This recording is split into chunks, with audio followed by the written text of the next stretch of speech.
Thank you. The chair now recognizes the gentleman from North Carolina, Mr. Bishop. Are lax local prosecutorial practices concerning property crime contributing to the organized retail crime that you've described? Sir, again, I can't speak to that. I can tell you that we work aggressively within the federal scope, the statutes that we have, whether it's for interstate transportation of stolen goods or things like Hobbs Act. Those are violations that we'll investigate aggressively. At times, we can leverage state prosecution as well if for some reason we can't charge a case federal, so we'll work aggressively to leverage both. Are lax border control policies contributing to the development of transnational criminal organization conducted organized retail crime? I can't speak to that either, sir. Either of you other gentlemen, can you speak to it? Sir, what I can say is we're certainly laser focused on criminal networks, in those criminal networks that affect our national border and economic security, whether they reside internationally or domestically. I think we're, between our border enforcement security task forces, our transnational investigative units overseas, and our international presence, we are laser focused both on your traditional arrest, indictment, conviction, but also your non-traditional, which would be, your cyber intrusion mitigation, obviously in other more complex methods to investigate transnational crime. Mr. Kane? Sir, we've obviously had several cases, to your point, actually a joint case with HSI in California regarding EBT fraud. And the groups are, Eastern European, obviously coming in and kind of subverting the border process. We had problems identifying them, so we do see it, but I see it on a very limited scale, not to the scale that I would say that maybe the Bureau and HSI sees it. Have there been reductions in local police forces? My impression that at least during the pandemic and following the George Floyd killing and the issues relating to that we saw police forces decline, a lot of sort of a surge in resignations of police forces locally. Is that still the case, or has there been a recovery from that? Mr. Kane? Sir, obviously locally, I think I don't, as far as resignations, I don't know. I do think there is a challenge in recruitment for local law enforcement. There's a recruitment challenge at our level to get people on the books, so to speak. I can't say that it's attributable to those events, though. Mr. Perez? Same, sir. I'm aware nationally of some decline in recruitment, and that's always a challenge. Similarly for us, for all the federal departments and law enforcement, I can't speak to as to the why. I know in the following COVID that obviously had an effect nationally. I can't speak to whether there's an upswing or not, sir, currently. Mr. Kroll? Thank you, sir. We recognize the troubles that our state and local partners have in recruiting. I think that's one area where federal law enforcement can certainly lend assistance to our partners where they need it. I think some of the more non-traditional methods where we're assisting state and local law enforcement partners, whether in violent crime, narcotics trafficking, weapons trafficking, and other areas, certainly in organized theft groups, we can provide those resources to them, through our task force officer program. We have 4,000 task force officers domestically. We can help to augment their local police departments with possibly resources, data sets, and other information that they might not have available to them. I'm familiar that in Asheville, North Carolina, for example, there's an enormous loss of police force. Cities throughout North Carolina, I'm more familiar with that than other cities in the country. There's been a tremendous impairment of the police force, of the size of the police force. They're way down from their anticipated numbers. It strikes me, and I certainly appreciate the fact that you guys are sort of not really, in some cases, wanting to attribute causes of the problem that we face, and you're dealing with it as law enforcement, and I respect what you have to do. It does seem to me that while we can help treat symptoms by doing more information sharing and task force and resource provision, if we've caused a lot of the problem by not sufficiently backing law enforcement, and a lot of policymakers have given inadequate support to law enforcement. If we have prosecutors who've decided not to prosecute property crimes, if we have a border that is uncontrolled and it gives rise to transnational criminal organization-led bands that go across the country and do this type of crime, we're probably not going to solve the problem until we address those problems. So that's just my observation, but I certainly appreciate the efforts that you bring to the case every single day, and all those men and women that work in your agencies. Thank you. Gentleman's time has expired. The chair now recognizes the gentleman from California, Mr. Correa. Thank you, Mr. Chairman. I want to follow up on Mr. Bishop's comments. Data, information, and if I can ask the three of you, how much of this is organized crime versus retail crime, that is shoplifting? Do you have any guesstimates here? Sure, thank you. The data that we have is certainly something that we need to work better on and to understand it with our private and state and local partners. I can't speak to exactly the difference between, kind of a more retail crime versus. And I ask you that because I want to make sure we're not operating in silos, and if we are, that we try to get away from that. Mr. Perez mentioned the Chilean gangs. That was an issue that popped up in my county, Orange County, California. My local DA brought it up to our attention, and we brought it up to the Fed's attention. We changed the visa program, visa waiver program, and we hope that helps to begin to solve the problem. But I can't help but think that sometimes we're chasing our own tail, and Roy's a little bit too late to the party, so to speak.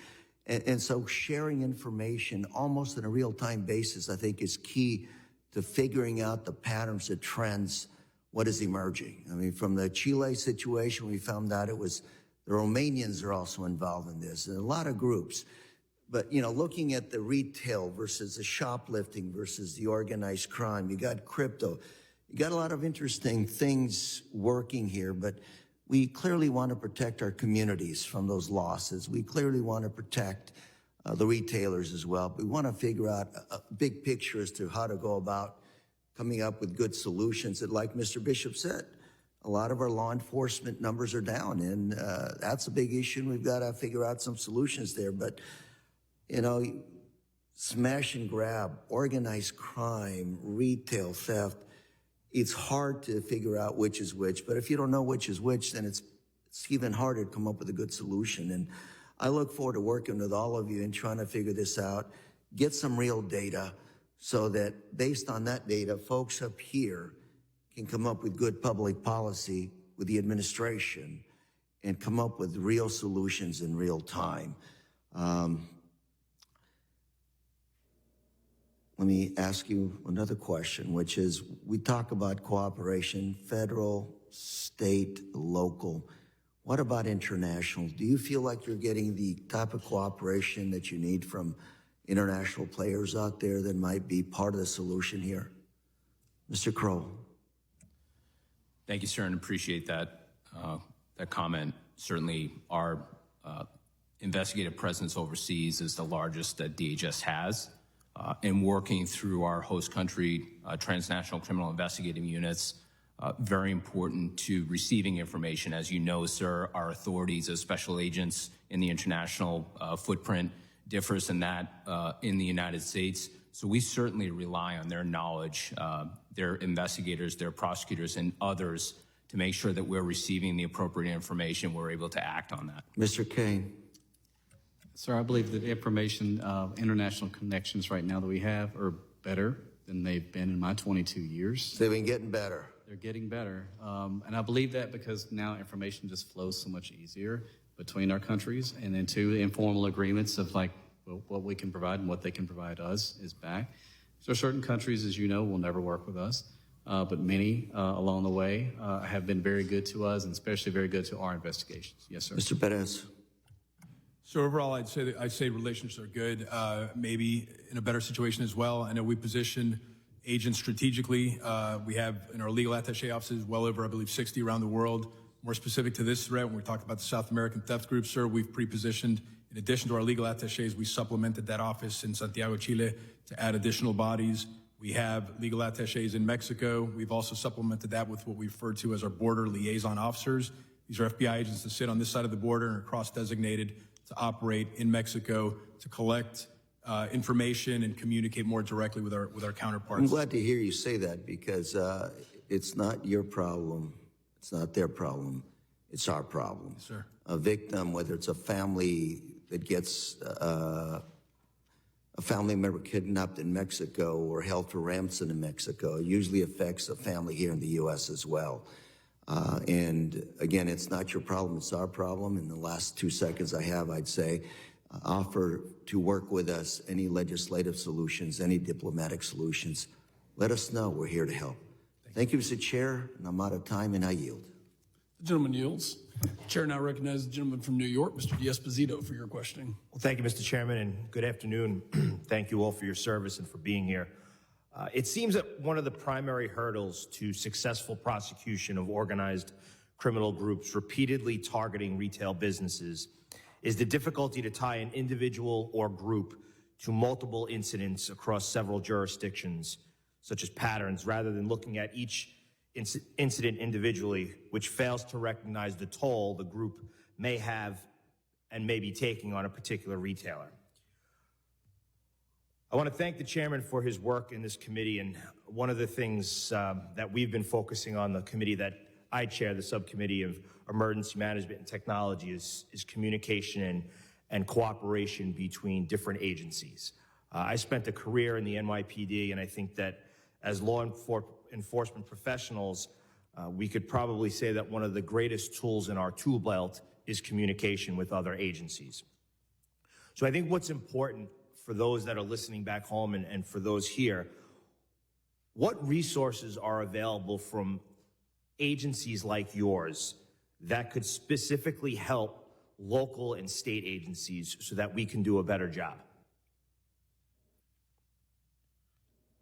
Sir, again, I go back highlighting our task force initiatives around the country, so developing things like our Safe Streets, organized crime task forces that have unique threats, unique responsibilities, establishing our major theft task forces, and then separately, the OCDETF program for the department, for the FBI, for other elements of the department is really our core model for collaboration, communication, and deconfliction, both at the federal and state level. So we're working with our partners in OCDETF to actually develop a strategic initiative to help target organized retail theft, to really just better allow resources and funding and communication efforts at the federal and state level throughout the country. Thank you. Thank you. And I would echo IOC2, which is a center that we obviously all of the federal agencies here at the table deconflict in. That's a great resource for federal level. State level has some other challenges because they don't all talk to each other.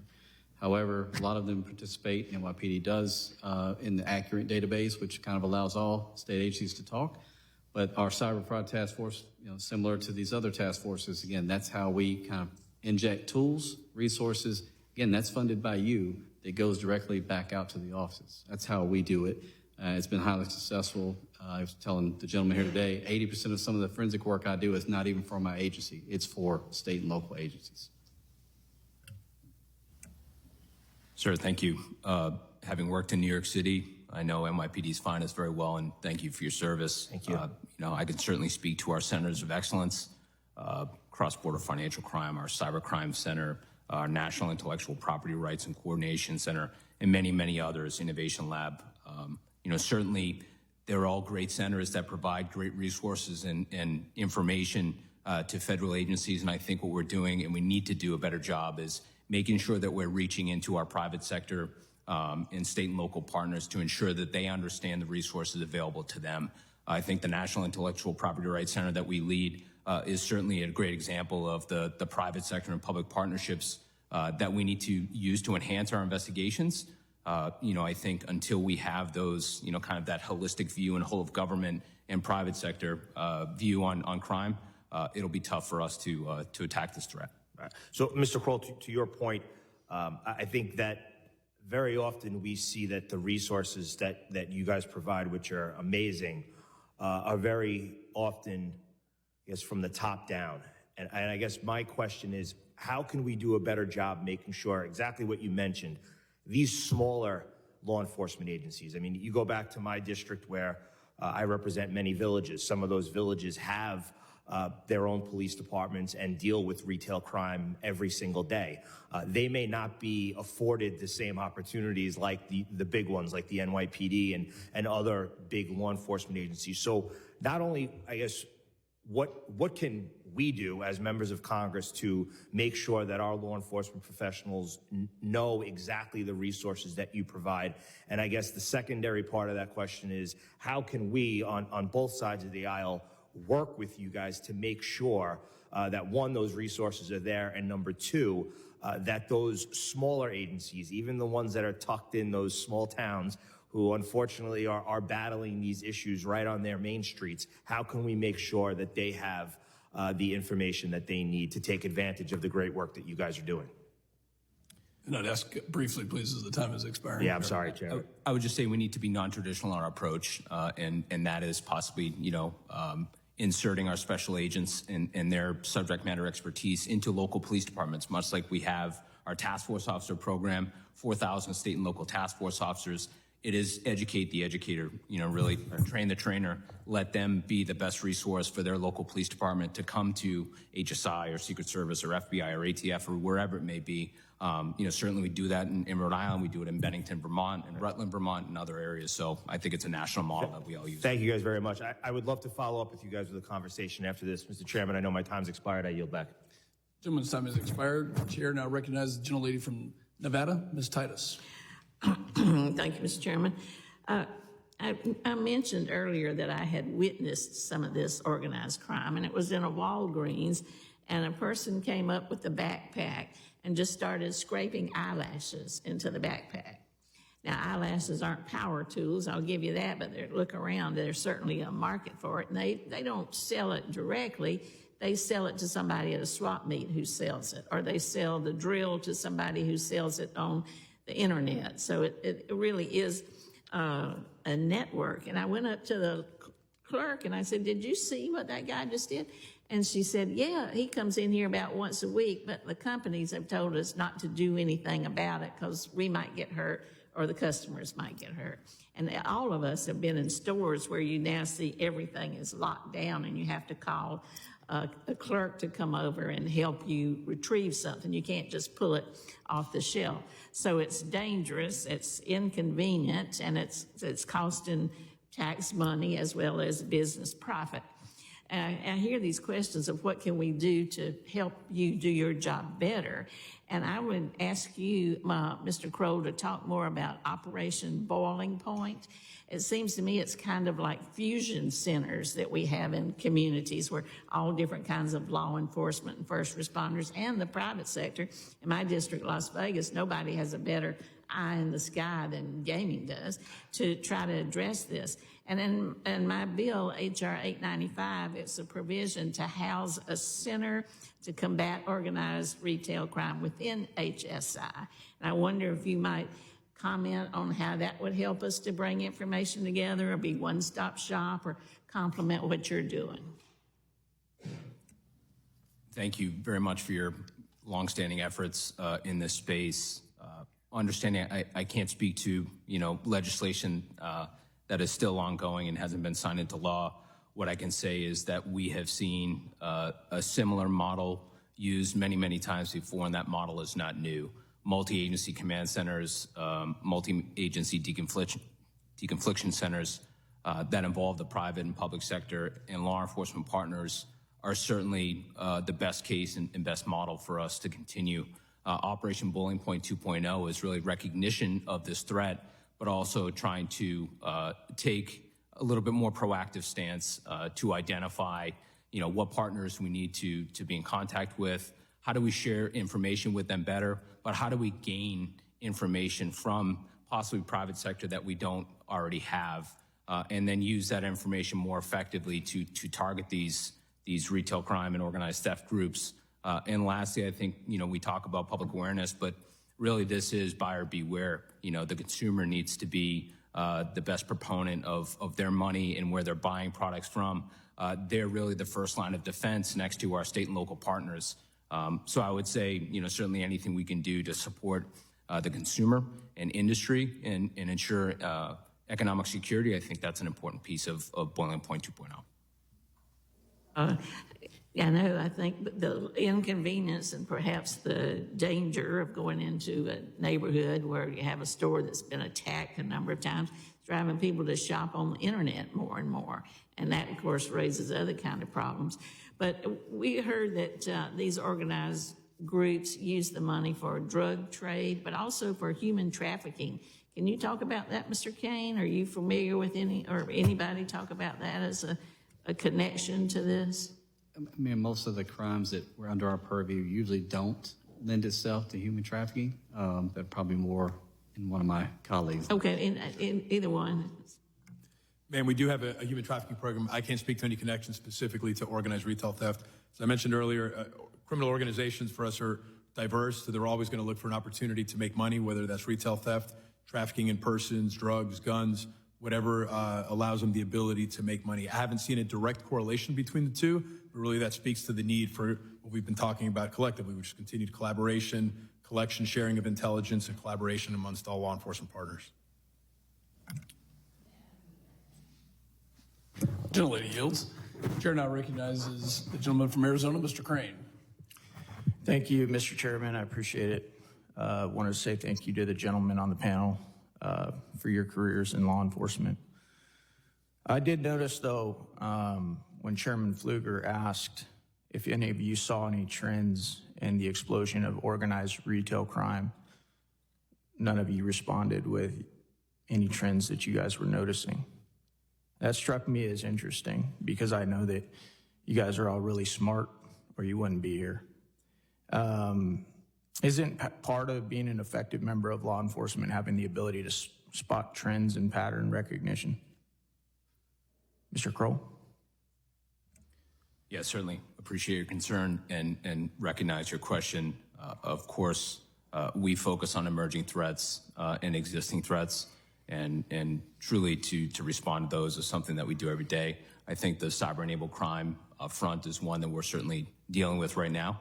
Network intrusions and data breaches, and especially items, identity, licenses, financial information sold on the dark web is something that concerns most of us. I would say that would certainly be a trend that we would look to. Okay, thank you. Do you think having maybe a billionaire like George Soros spending $40 million of his own money supporting leftist prosecutors and DAs who are soft on crime might have something to do with it? Is that a trend that might have something to do with the insanity that we see in America's cities right now? Thanks for your question, sir. I'd respectfully withhold comment on that one. Smart. Mr. Kane? Sorry, I just wouldn't have the context to be able to provide an intelligible answer that would make Okay. sense. Mr. Perez? Think that might be a trend that has something to do with the lawlessness that we see going on in American cities right now? Sir, no, I can't comment on that. Okay. How about lowering the felony thresholds, as Mr. Pfluger brought up? Do you think that has anything to do with it? Same answer? I respect the fact that you gentlemen are got to be careful. I get it. But do you think that might be a trend that has something to do with the out of control retail crime that we see going on across the U.S.? Sir, I can't comment on that. As I mentioned earlier, the federal statutes that allow us to investigate these crimes are ample, and we investigate them aggressively. Okay. Well, to be honest, though, Mr. Perez, the federal statutes really have nothing to do with whether or not you're able to spot some of these trends that everybody in the country knows and understands. Everybody knows what's going on. It's so obvious. Let me give you guys a little research that I just did up here right now. This is from Forbes. Target blames organized crime for closing 9 stores across the U.S. Guess what cities they were in? New York, Seattle, Portland, San Francisco, Oakland. Any trends there?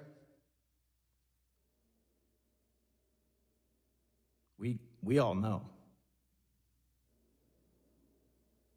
Thank you. I yield back.